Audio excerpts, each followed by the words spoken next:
You know what's not fun? At the end of a round of Battlefield 6, when you and the entire server are zerging on to like the few points that are left, trying desperately to win, you have no idea if you're gonna win, it's just a big mess, and then win or lose, that's the end of the game. But do you know what is fun? Blowing up a flying Titan fortress, then parachuting off it to victory as the final scoreboard rolls. So in this video, I'm going to tell you why Battlefield 6 needs to look at 2142 for inspiration. The Titan mode was legendary, and I'm going to tell you why it was so fun almost 20 years ago. Remember the first time you ever stormed a Titan in Battlefield 2142, sprinting down those corridors, alarms blaring, the ship was crumbling around you? That's the kind of intensity Battlefield 6 has been missing, and exactly why Titan mode needs to make a return. So Titan mode was pretty much played on a standard conquest size map, but there are two giant flying Titans hovering above the map. These also have gun turrets that can be used to deal damage, and they moved around the map very, very slowly. You would actually capture the command points similar to A, B, C, D, E, and F that you would have in Battlefield 6, but these would be missile silos. Every silo that you capture will then periodically shoot a missile into the air, lowering the shields of your enemy's Titan. Once the shield drops, that is when the real chaos ensues. You can keep your entire team on the ground and keep capturing silos, and the missiles will eventually destroy the Titan. However, it's much more fun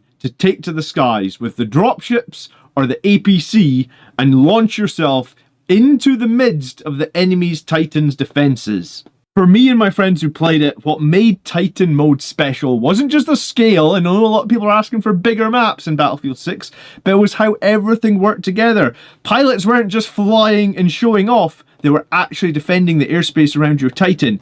Engineers were scrambling to keep your Titan anti-air and anti-ground guns online, and you needed those recon squad leaders to be placing spawn beacons when possible on the enemy Titan. It was organized chaos, but every single class and role really mattered.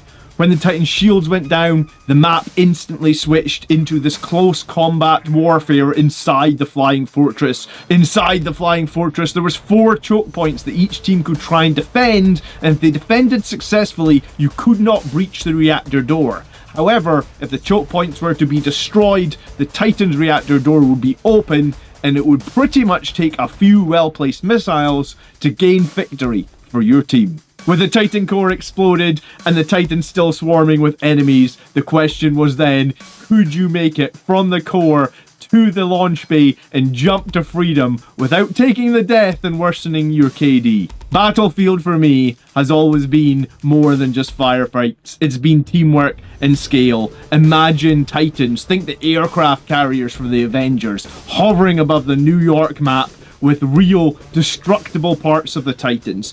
It's not nostalgia, it's potential. Battlefield does not need another mode to chase. It needs something bold, something iconic, something that made us fall in love with this series in the first place. For me, it's Titan mode. It deserves to rise again, my friends. Bring back Titans!